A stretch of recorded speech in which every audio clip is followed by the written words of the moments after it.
Dimas, mendingan lo serang balik. Lo nggak salah, lo gak usah takut. Lo pasti menang. Insya Allah pasti menang.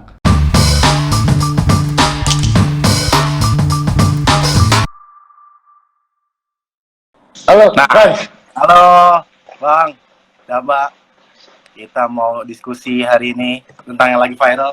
Nah, hari ini kita mau ngebahas sesuatu tentang basket, tapi berkaitan juga dengan hukum yang lagi viral nih Bang, ya. Oke. Lagi rame banget. Nah, kebetulan hari ini ada Bang Damba dan Bang Hari nanti tentang kita ngebahas lebih spesifik apa yang harus dilakukan. Ini kebetulan kasusnya ini berkaitan dengan hukum seorang pemain profesional yaitu Dimas Muhari. Dia dari CLSnet Surabaya yang bukan belakangan hari ya, kayaknya 2 hari yang lalu tuh rame banget di media sosial tuh ngomongin tentang kontrak kerja. Kontrak kerjanya dia gimana nih? Nah, kebetulan ada Bang Damba sama Bang Hari nih, salah satu ekspertis hukum perjanjian dan hukum perjanjian kontrak terutamanya. Gimana Bang? Ya Frans, ini justru kenapa bagus banget lo buat live ini. Kalau misalnya dilihat dari semua berita-berita dan opini yang berkembang di masyarakat, itu kok ceritanya hampir sama semua. Jadi udah ada press release juga dari lawyernya Dimas, juga ada surat terbuka dari Dimas sendiri.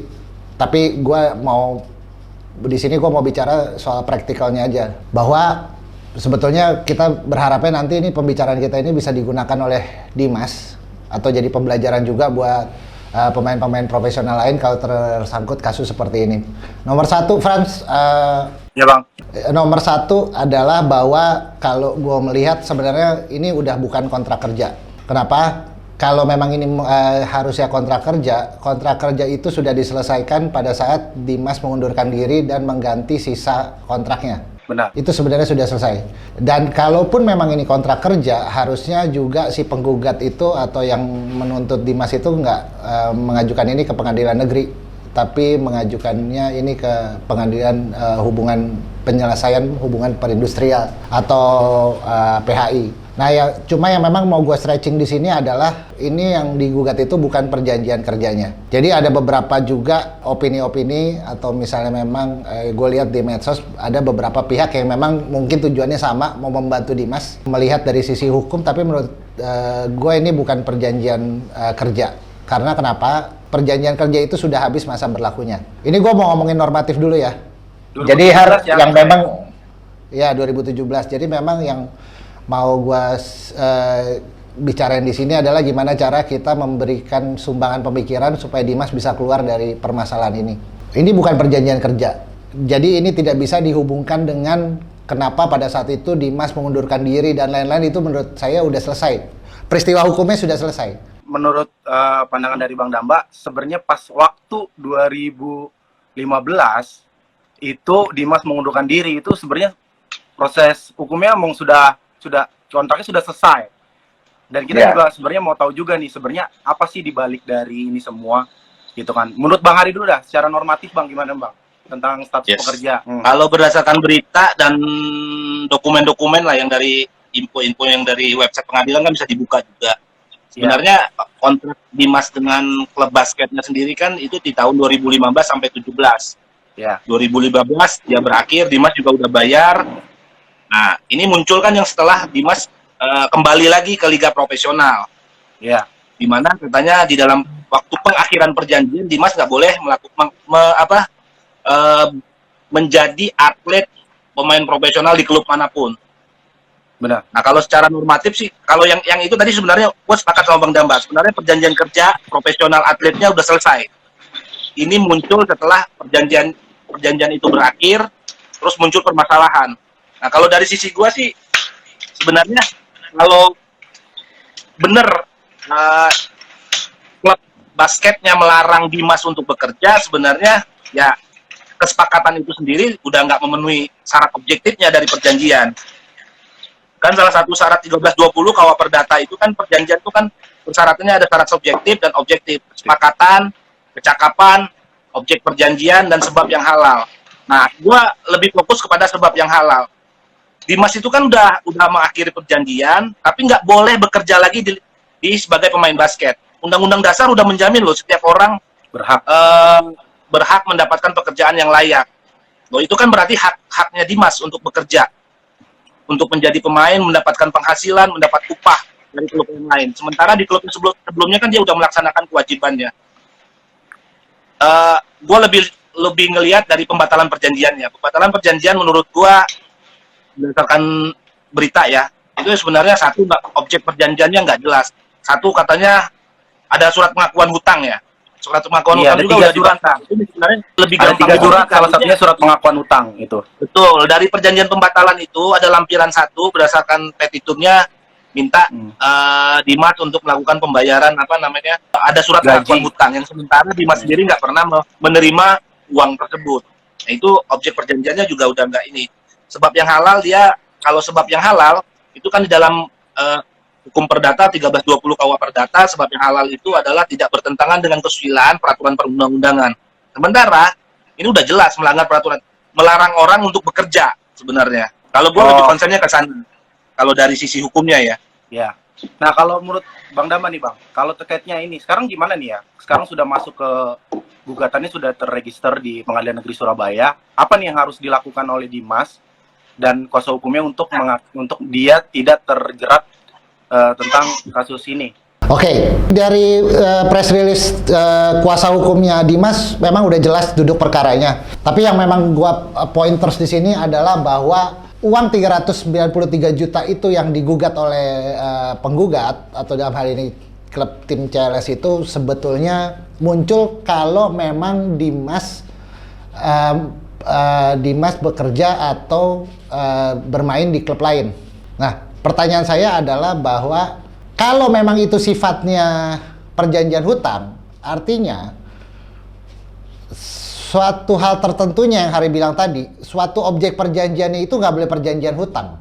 Itu boleh kalau memang perjanjian itu kalau di luar negeri itu dibilangnya non-compete agreement. Non-compete agreement misalnya salah satu pemain A atau misalnya gue ambil contoh pemain bola lah. Yeah. Pemain bola begitu dia di dalam kontraknya itu ada klausul, tapi pada kontrak pada saat dia sedang bermain ya, bukan kontrak setelah selesai bermain. Kontrak dia bermain itu kalau dia keluar, misalnya pemain MU, dia nggak boleh menjadi pemain Manchester City. Itu namanya non-compete agreement, perjanjian anti kompetisi. Tapi itu harus dengan jangka waktu tertentu. Harus dengan jangka waktu tertentu, dan kedua juga dilihat bahwa pihak yang melakukan perjanjian, misalnya si satu klub itu, apakah dia ada di satu liga yang sama dengan pihak yang dia nantinya akan, katakanlah si pemain itu akan nyebrang atau bermain di klub lain. Biasanya perjanjian dengan pemain itu, kalaupun klub itu degradasi atau tidak berada dalam liga yang sama, pemain itu punya hak untuk bermain di klub yang tetap di liga yang sama. Contohnya misalnya CLS terdegradasi tidak di IBL.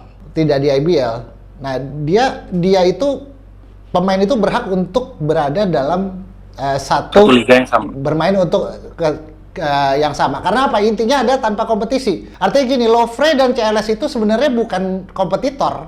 Karena mereka tidak bermain di liga yang sama, Frans. Iya Bang, tapi gue potong dulu sebentar. Yang CLS Knight itu sebenarnya dia ketika dia mengundurkan diri itu dia juga sudah tidak terdaftar di kompetisi liga itu sendiri Bang.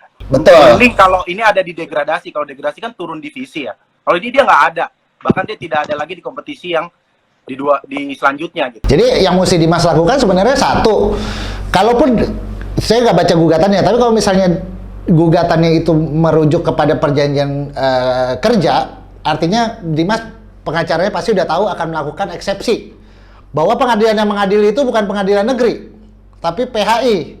Kalau statusnya Dan kedua, pekerja. kalau statusnya pekerja. Nah, karena ini statusnya udah bukan perjanjian hutang, piutang, maka pengadilan itu pengadilan negeri. Nah, cuma pertanyaan saya adalah bahwa prestasi apa yang harus dilakukan Dimas sehingga dia wan prestasi kemudian menimbulkan kewajiban 393 juta itu. Iya, benar. Dan yang mesti Dimas masukkan ke dalilnya bahwa apakah tidak melakukan prestasi itu bisa dikatakan sebagai prestasi dalam hal ini. Kedua, apakah yang diwan prestasikan itu dalam satu objek atau satu peristiwa hukum yang sama, yang seperti saya bilang tadi, bahwa ini adalah dua hal yang berbeda. Ini bukan satu kompetisi. dan dia pindah itu ke tim basket yang bukan kompetitornya dia. Dan ketiga, kerugian apa yang jelas yang menyebabkan kerugian itu sampai 393 juta? Kecuali Dimas terima uang itu 393 juta. Kemudian di dalam perjanjian itu Dimas harus mengembalikan atau boleh tidak mengembalikan, atau hutang itu jatuh tempo kalau Dimas bekerja ke tempat lain atau bermain di tempat lain. Jadi fokusnya kalau menurut saya adalah bahwa satu, Dimas harus men-challenge objek perjanjiannya. Karena kalau misalnya objek perjanjiannya itu sudah batal, maka sebenarnya perjanjian itu batal demi hukum, betul bukan, Pak Hari? Itu namanya itu syarat objektifnya. Iya, betul. Syarat objektifnya. Kedua, yang mesti Dimas lakukan adalah dia harus mempertanyakan itu kerugiannya memang betul nggak, kerugian itu secara material itu pihak itu dirugikan. Karena kalau misalnya melakukan manifestasi itu, dasarnya itu adalah bahwa pihak yang menggugat itu merasa atau terdapat kerugian. Dari si Dimas sendiri ya dalam melakukan ini, padahal dia udah melakukan pengunduran dirinya kan. Iya, atau misalnya katakanlah gua kasih ibaratnya kayak beginilah. Misalnya saya buat perjanjian sama Bang Hari, terus kemudian Bang Hari tidak melakukan pekerjaannya sehingga saya mengalami kerugian. Jadi saya udah bayar Bang Hari, tapi Bang Hari tidak melakukan pekerjaannya. Jadi saya tidak menerima value, saya rugi. Jadi uang yang saya kasih ke Bang Hari itu menjadi kerugian buat saya karena dia melanggar atau wan prestasi. Nah pertanyaan saya, 393 itu dikasih nggak ke Dimas? Kalau itu tidak dikasih ke Dimas, itu dalil wan prestasinya pasti patah. Gimana Bang Hari? Ya kalau dari gua ya memang yang itu tadi kontennya ya minta pembatalan perjanjian karena syarat objektif dari perjanjian tentang objek perjanjian yang objek perjanjiannya dari ini ya, uang itu udah diterima benar atau enggak. Nah satu lagi yang paling penting menurut gua sebab yang halal. Sebab yang halal itu melarang orang untuk bekerja. Itu kan udah bertentangan dengan undang-undang dasar kita. Orang mau bekerja lagi sebagai kan orang bekerja kan ingin mendapatkan pendapatan untuk kehidupan dia yang layak. Itu aja. Kalau gua pasti ya mungkin lawyernya lebih paham lah dengan ini ya. Permasalahannya pasti dia harusnya mengajukan juga untuk pembatalan perjanjiannya dengan alasan bahwa objek perjanjian dan sebab yang halalnya tidak terpenuhi berdasarkan pasal 1320 Kitab Undang-Undang Hukum Perdata. Sebab yang halal itu yang termasuk di dalam perjanjian pengakuan utangnya itu ya, Pak? Enggak, kalau sebab yang halal berdasarkan 1320 KUH Perdata itu enggak harus dicantumkan di dalam itu. Intinya kan kalau sebab yang halal itu adalah suatu perjanjian itu tidak bertentangan dengan kesusilaan dan ketentuan hukum yang berlaku. Sementara undang-undang dasar kita itu sudah menentukan semua orang berhak untuk mendapatkan pekerjaan. Itu undang-undang dasar loh, konstitusi tertinggi di Indonesia. Nah, kalau dari kasusnya Dimas kan kontrak 2015-2017 sudah selesai. Tapi Dimas nggak boleh bekerja lagi sebagai atlet pemain profesional kalau berdasarkan data ya. Ya. Di klub manapun, mau IBL, mau ABL di Liga Indonesia, Liga Basket Indonesia. Nah, itu kan sebenarnya udah bertentangan juga, ngelarang klub, melarang orang untuk bermain. Kecuali pemainnya itu melanggar atau indisipliner dari ketentuan liga ya. Itu beda cerita. Betul. Tapi ini kan larangannya itu muncul dari klub itu sendiri gak ikut di liga gitu loh.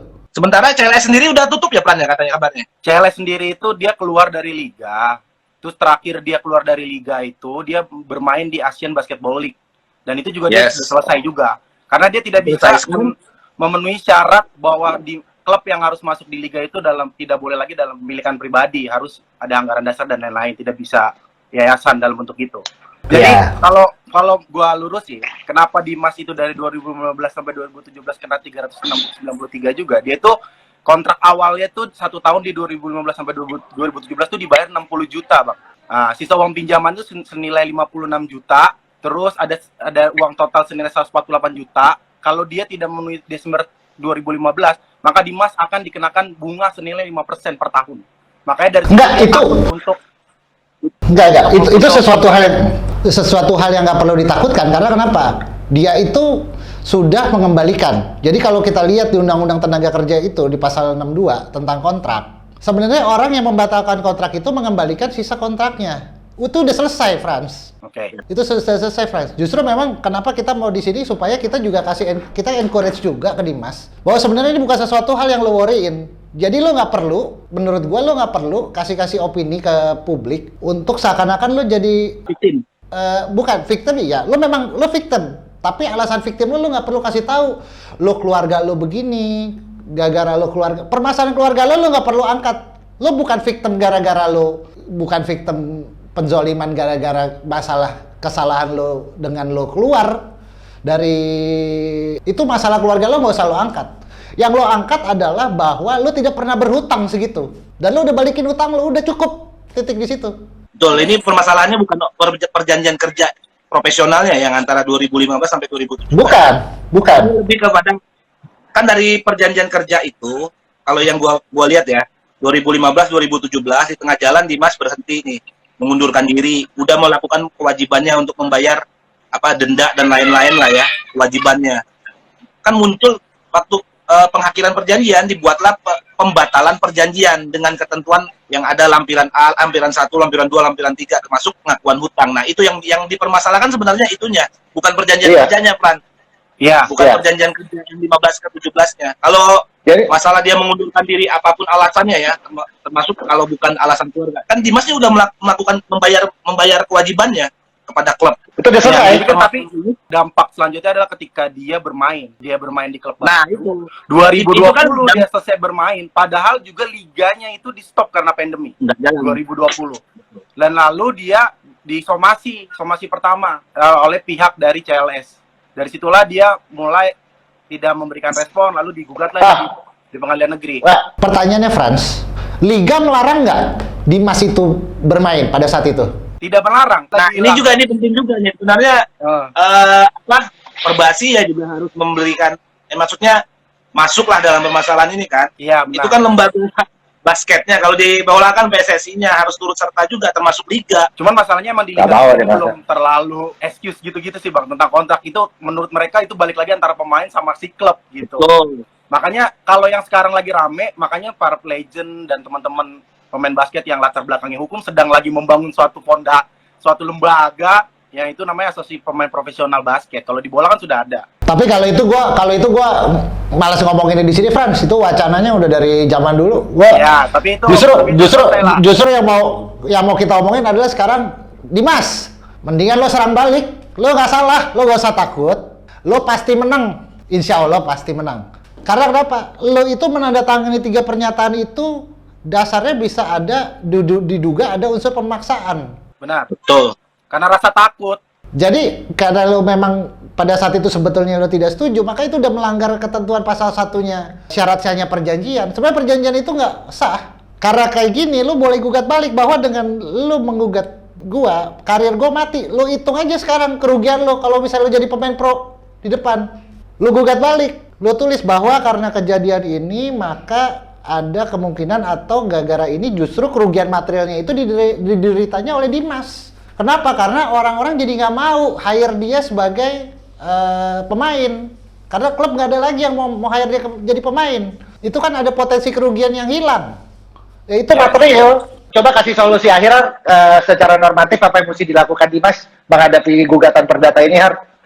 Ya kalau ini kan gugatan sebenarnya udah sampai duplik ya, kalau berdasarkan dari SIPP-nya pengadilan negeri. Seharusnya lawyernya juga udah tahu. Kalau gua jadi lawyernya ya salah satu yang gua upayakan adalah gugat balik, yaitu minta pembatalan perjanjian karena syarat objektif yang udah nggak terpenuhi. Yang kedua, gugat balik, gugatan rekonvensi. Ya tadi kata Bang Damba benar, dari pembatalan perjanjian itu gua kehilangan hak gua untuk menjadi seorang pemain profesional lagi, untuk mendapatkan pekerjaan, untuk mendapatkan upah, untuk menghidupkan keluarga. Dari situ aja kan itu unsur kerugiannya ya. Itu unsur kerugian. Oke, gue simpulin ya. Jadi yang mesti Dimas lakukan adalah pada saat ini kalau memang dia mempermasalahkan perjanjian kerja, maka itu kompetensi atau pengadilan yang mengadili bukan pengadilan negeri. Dimas bisa melakukan eksepsi satu. Kedua, kalaupun mengenai perjanjian yang mengenai 393 itu harus dipertanyakan kerugian materialnya apa. Apakah ada penyerahan uang ke Dimas sebesar itu? Dan bagaimana perjanjian itu ditandatangani? Apakah ada kesepakatan? Apakah ada paksaan? Apakah sudah memenuhi semua persyaratan yang ditetapkan dalam Kitab Undang-Undang Hukum Perdata 1320? Dan keempat, lakukan gugat balik. Yang Bang Hari bilang tadi bahwa objek yang bisa dilakukan gugat balik adalah menggugat bahwa karena perkara ini karena larangan ini, karena perjanjian yang tidak sah tadi tersebut, maka Dimas kehilangan potensi dan kehilangan mata pencariannya. Itu bisa dihitung, baik material maupun imaterialnya. At last but not least, buat kita bilang, Dimas gak usah worry, gak usah umbar kasih tahu semua penderitaan lo soal keluarga lo, itu bukan konsumsi publik. Kalau lo mau buat bangun opini publik, segera bangun opini publik yang menyatakan bahwa lo itu menandatangani perjanjian itu karena terpaksa dan memang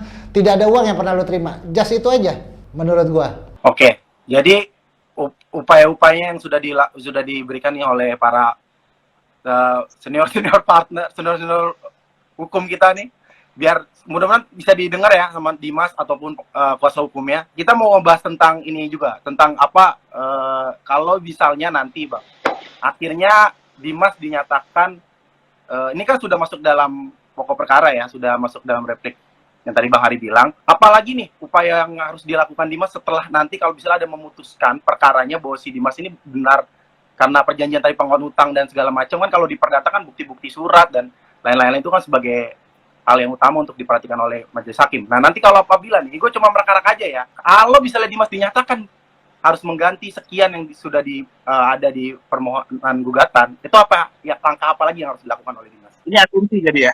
Ya, asumsi aja. Nah, ini kan pikiran proses.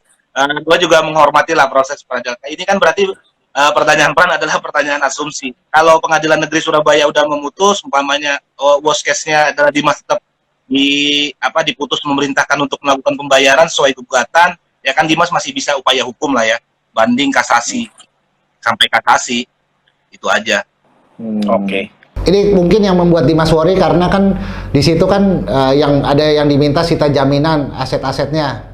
Ya kan? Dimas gak usah worry, sita jaminan itu bukan eksekusi, hanya memastikan bahwa lo tidak mengalihkan. Dan gue yakin banget dan mudah-mudahan rumah yang lo tempatin sekarang itu dan rumah warisan itu kalau memang bisa digadaikan aja ke bank supaya tidak bisa dieksekusi.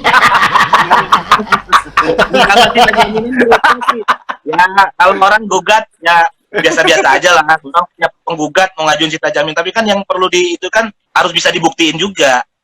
Kayak rumah yang di Binjai ya, yang di Binjai itu punya Dimas atau bukan. Yang di Surabaya yang punya Dimas atau bukan, itu kan harus dibuktikan juga. Dia harus tahu sertifikat segala macam. Nggak mudah. Dia nggak mudah lah. Dan nggak cepat. Jadi nggak usah worry. Jangan langsung berpikiran, wah gue mesti kehilangan rumah dan lain-lain. Kalau misalnya lu masih ngutang mah, tenang-tenang aja kok. Orang rumah bank bukan rumah punya lu. Udah ada tanggungannya kan? Iya, ada tanggungan, tenang aja, nggak bisa dieksekusi itu. Makanya sekarang kalau mobilnya udah lunas, lo sekolahin lagi biar gak bisa disita. Bisa disita. Nah, mudah-mudahan hal ini bisa ketemu solusinya dan kita hari ini bisa dapat pencerahan lah, dapat dari sisi hukum yang sekarang terjerat oleh Dimas Muhari. Buat Dimas, semangat terus, kita support lo. Don't worry, bilang Dimas don't worry. Ada jalannya, tenang bro, semua ada jalan dan semua dukung lo, support. Oke, thank you Bang Hari, Bang Daba buat hari ini. Bye, see you, sehat-sehat semua teman-teman. Dah.